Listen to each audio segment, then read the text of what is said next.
Below is scene 1 expanded to approximately 1,000 words, written without headings and without breaking the narrative flow. Ethan Alvarez stood at the edge of the crowded city plaza, feeling the usual blend of nerves and determination that came with being a single father trying to build a better life.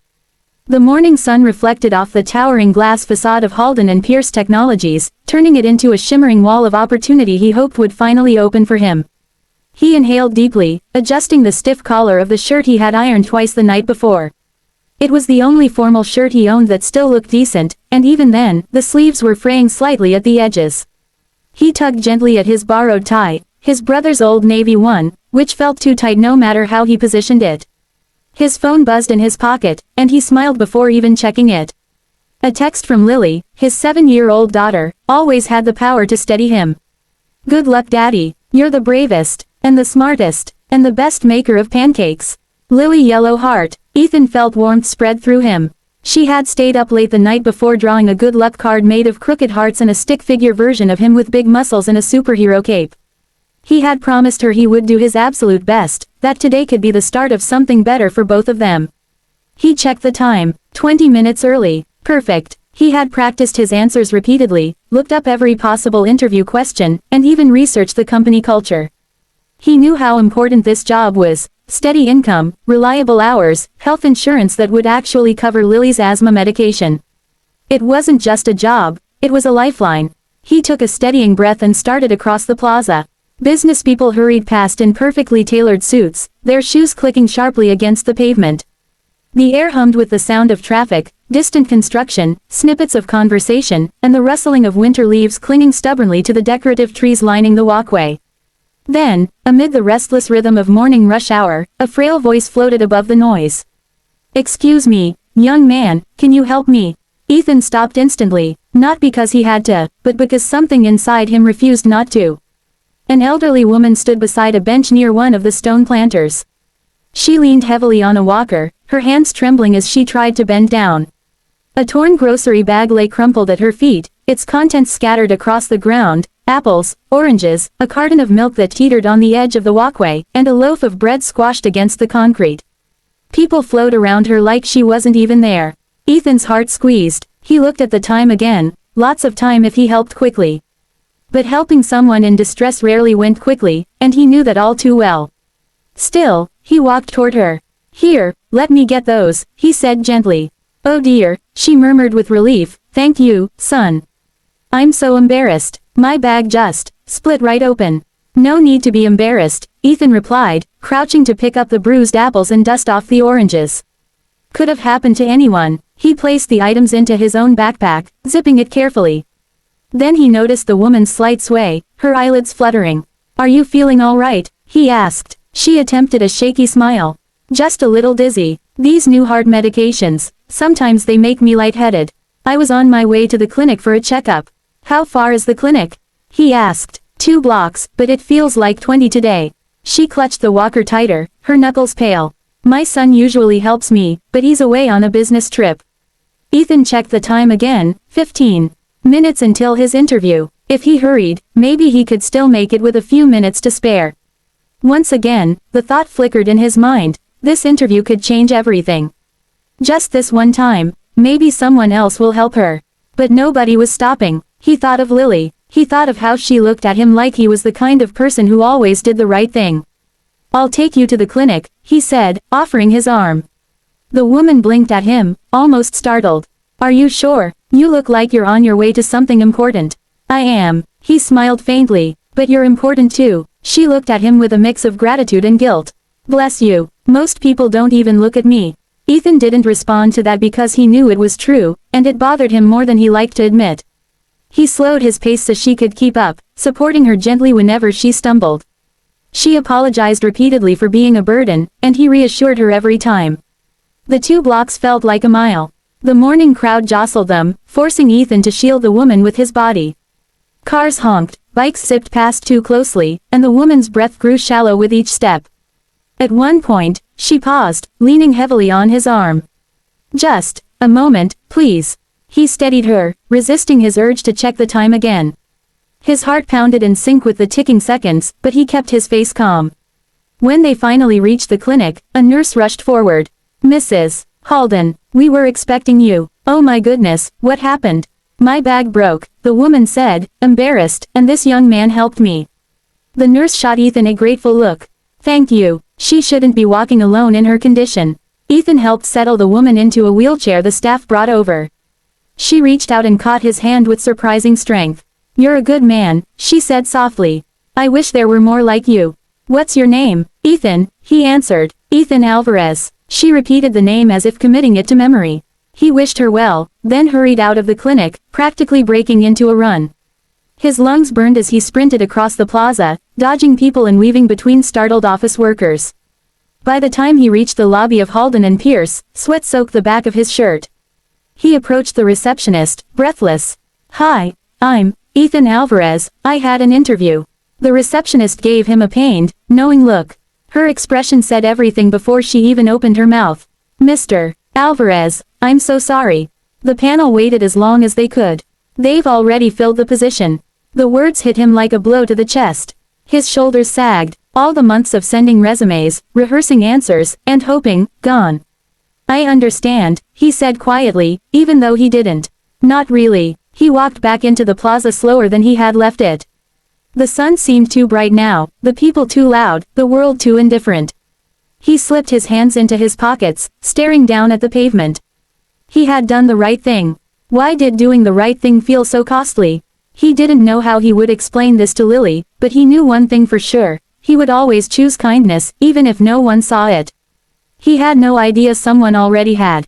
Below is scene 2 expanded to approximately 1,000 words, written in a continuous narrative with no headings. The evening air in Ethan's small apartment felt unusually heavy as he stirred a pot of pasta on the stove. It wasn't much, just garlic, butter, and whatever herbs he had left, but he wanted Lily to have something warm and comforting tonight. He could hear her humming softly at the kitchen table, coloring while her feet dangled off the chair, swinging back and forth. He tried to focus on the soft domestic noises, the bubbling pot, the scratching of Lily's crayons, but the weight in his chest didn't go away. Every few minutes he would replay the receptionist's words in his mind. They've already filled the position. The disappointment crushed him each time like it was new. Lily eventually paused her drawing. Daddy, your face looks sad, she said matter-of-factly, not even looking up from the paper. Are you okay? Ethan cleared his throat, forcing a smile that didn't feel quite right. I'm okay, sweetheart, just a long day. Did your interview go good? She asked, pronouncing good with extra care like her teacher had taught her. He hesitated, turning down the stove burner. It didn't go the way I hoped, he finally answered, keeping his voice light.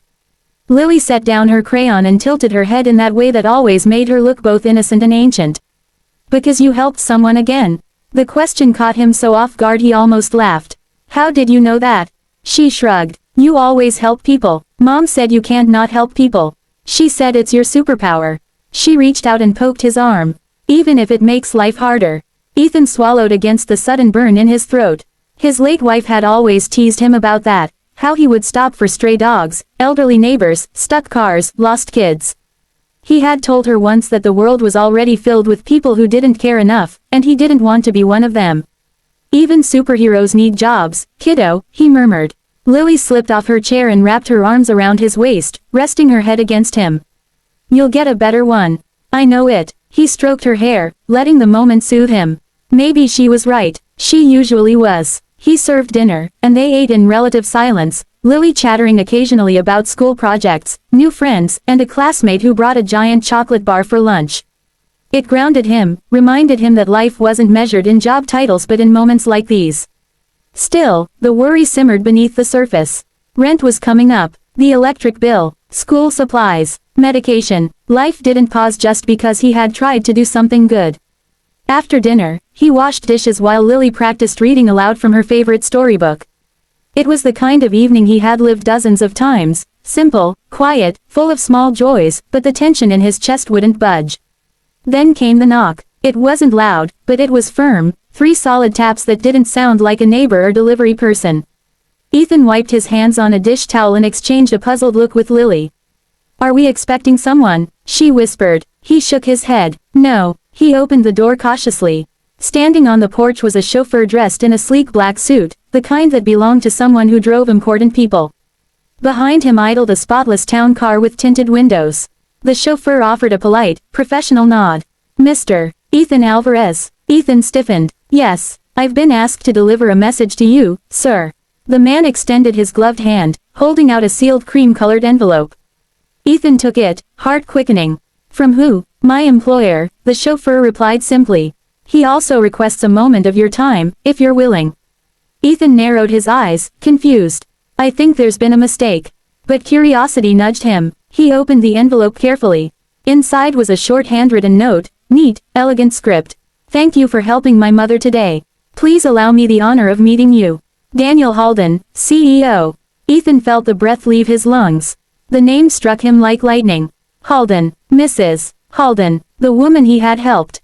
His mouth fell slightly open, and he read the note again just to make sure he wasn't imagining it. Daddy, Lily whispered, pulling at his sleeve. What is it? He knelt so they were eye to eye. Sweetheart, we have to go meet someone very important. Are we in trouble? She asked, eyes wide. No, he said with a small laugh. I think something good might be happening. Minutes later, they were sitting in the back of the luxurious car, Lily marveling at everything. She pressed every button she could reach and gasped at the soft interior lights. It's like being inside a cloud, she breathed. Ethan was too nervous to joke back. Why would the CEO want to see him? Was this good? Bad? Was he about to be scolded for touching a VIP? His mind ran wild. The chauffeur drove them through the city toward one of the most exclusive residential buildings in the downtown district.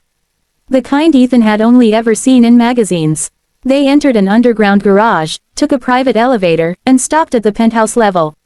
The doors opened onto a breathtaking space, open floor plan, floor-to-ceiling windows, marble floors, and art that looked like it belonged in a museum. Standing in the center of the room was Daniel Halden himself. Tall, sharply dressed, with an air of composed authority. He stepped forward with a warm, respectful smile. Mr. Alvarez, he said, extending his hand. Thank you for coming. And you must be Lily. Lily grinned shyly. Hi, you have a really big house. Daniel laughed softly. Thank you. I try not to get lost in it. He gestured for them to sit. Ethan still felt out of place, like he was somehow trespassing. But Daniel wasted no time. My mother told me everything, he began. How she fell, how you helped her, how you walked her all the way to the clinic despite being on your way to an interview. Ethan rubbed the back of his neck. I just did what anyone should do. Daniel shook his head gently. No, most people walked past her. You didn't. Silence settled for a moment. Then Daniel leaned forward slightly. Mr. Alvarez, you didn't lose an opportunity today. Ethan frowned. Sir, with all due respect, the position is yours, Daniel finished. If you want it. Ethan blinked, stunned. He searched Daniel's face for any sign of a joke, a misunderstanding, but there was none. Daniel continued, his voice steady and earnest. Halden and Pierce needs people with integrity. Skills can be taught, kindness cannot. Someone who sacrifices their chance at a better future to help a stranger, that is the kind of person I want on my team. Lily's hand shot up like she was in school. Does that mean my daddy gets the job with the big tools and the machines? Daniel chuckled. Yes, and better benefits than the original listing. I want to make sure you're taken care of too. Tears pricked behind Ethan's eyes. He tried to blink them away. Sir, I don't know what to say. Say you'll accept, Daniel replied softly. My mother asked me personally to make sure you join us. She was very taken with you. Emotion cracked Ethan's voice. Then, yes, I accept. Lily threw her arms around him, cheering. Daniel stood and extended his hand again, sealing the decision with a firm, respectful shake.